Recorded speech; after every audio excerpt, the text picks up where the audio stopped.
What's up, my friends? How are you guys doing today? I hope everybody's having a great day today. I know I am, because I get to talk to you guys about movies for a little while. Before we get started, hit that like and subscribe button so you can get notified when I post new and interesting things, guys. But today we're going to be talking about a movie from last year, from 2024, directed by Mr. Umberto Pasolini. It sounds Italian to me, but it is called The Return. Now, this stars Mr. Ralph Fiennes, or as we also lovingly refer to him as Voldemort or Hades, or he's in The English Patient. He's a renowned actor. He is a fantastic actor. I love Ralph Fiennes. I think he's fantastic. But he stars in this, and this is the last, based on the last chapter of the Iliad, I think, or the Odyssey, maybe the last chapter of the Odyssey. I'm not real sure. I'm going to be honest with you guys. I'm not super savvy on the Iliad and the Odyssey, or the Odyssey and the Iliad, whichever way it goes. I'm not too savvy on that. Like, I've seen the stories before, I've seen the Odyssey, and I've seen tellings of the Iliad, but I don't know them well enough to know how accurate this is. Obviously you can tell I don't know them well enough to know which one comes first.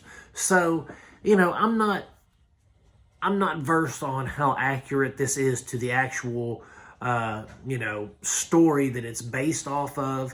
But I'm going to tell you what I got out of it. What I got from it was, we have Ralph Fiennes. He's a phenomenal actor, and he brings the character of Odysseus to life the best he can with what he has to work with. This is basically, like I said, the last chapter of whichever one it is, the one where he comes home from the Trojan War, that story. And this is where he basically comes home, but he goes into kind of hiding where he doesn't want people to know he's the king. And so he is watching all these thugs and bandits and thieves and cutthroats kind of just vying for his wife's affection. She has to choose one of these many suitors, and, if not, they're basically holding his island hostage. Now, this is where things get interesting for me, or they get, I guess, kind of preposterous for me, is that he is basically like Undercover Boss, if you guys know what that show is, where he comes back and he's the king, but he's like also acting as a servant. He's hanging out with the slaves, and some of these people know who he is, and they're like, dude, you've got to come back. You've got to take your throne again. And he's like, no, I don't want to, because I've got PTSD. I killed too many men in the war. And I think that's cool, but it also, I think, hindered an otherwise good movie. It could have been better with a little more action, I think, a little more butt kicking. Because this is him basically being the reluctant hero. It's ancient Undercover Boss, where he is, watching all these people run his kingdom, and he's basically thinking how he's going to get his, vengeance. But at the same time, he doesn't want it.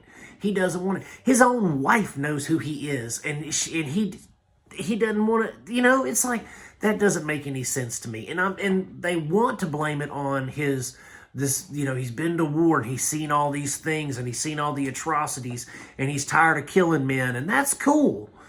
But I think if you're the king, you're going to come back and you're going to be, and again, this is based on a story, so it's the reluctant hero archetype, whatever, that, I forget, did Plato write this? I don't remember who wrote it, but it was just, it could have been better had there been a little more action. Also, the casting was just crazy. We have Kaiser Wilhelm, this blonde-haired, perfect German soldier-looking dude in ancient Greece, vying for the hand of his wife. I'm like, dude, did the Germans even know how to cross the sea to get to Greece at that point? I don't know, but that just seemed a little out of place. And then just the diversity of the cast was just kind of all over the place. And I feel like if you're going to make, people want to scream about diversity or making things accurate. It's like, cast the right people. Well, yeah, this is one of those movies where it would have behooved them if they would have cast people of Greek descent, you know. Ralph Fiennes ain't Greek, guys. He's English as English gets. He's Queen's Tea English, right? And he's a great actor, but I think that he probably, because to me, all I saw was Hades. That's all I saw. I saw Hades. I saw a skinny, malnourished Hades that didn't want to be there, that he had a son he had never known. I mean, it was just an absolutely ridiculous, just preposterous story to me. I didn't care for it because I felt like everything was kind of forced. And the thing is, I've had these you know, running thoughts in my head because PTSD is such a thing that's talked about nowadays with, you know, former soldiers and stuff like that.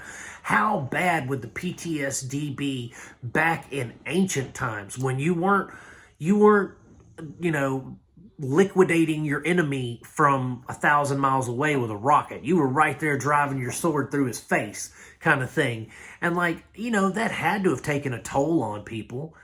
You know, that's probably why I don't know. I don't know what people were like back then. You know what I mean? We can only hypothesize about that. But I feel like PTSD would have been like a huge thing back then, especially for people who were, you know, away at war and saw their friends' carcasses get catapulted over walls and, you know, the buzzard's feet, just, you know, all that crazy stuff. That would do something to you.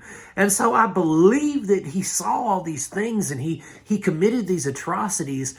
But it's just the way that the story was presented. I was very doubtful that that's how it would have gone down. You know what I'm saying? Like, and I know it's based on an ancient Greek tragedy, Greek, you know, heroic tale, whatever. I know that. But at the same time, for me, it just didn't work because I felt like that, you know, Pasolini really didn't expound on the themes he was exploring. You know, they were all just kind of surface level, and that just didn't do anything for me. But overall, I mean, The Return is definitely worth a one-time watch, if for nothing else. But Ralph Fiennes being a just, you know, malnourished, homeless bum that winds up, you know, being a hero, because that's what it's about, really, is Odysseus coming home and taking back his throne. But he's ancient undercover boss. He's like, oh, I see how all y'all are acting. Shazam! I am the king, and now you're all going to pay. That, you know, that's kind of what, you know, that's what it's about, but they just do it in such a haphazard way. But anyway, guys, that's it for The Return. Check it out if you want to. I rented it because I've been wanting to see it since I saw the preview for it. So it was on, you know, a rental sale or whatever. So I gave it a rent on Prime Video. If you can find it streaming somewhere, more power to you. If you want to rent it, check it out on Prime Video, guys. But that's it. Thanks for hanging in there and checking out the review, guys. By all means, please hit that like and subscribe button on your way out. And I'm going to keep making them as long as you keep watching them, my friends. Peace out. God bless you, and I will see you soon.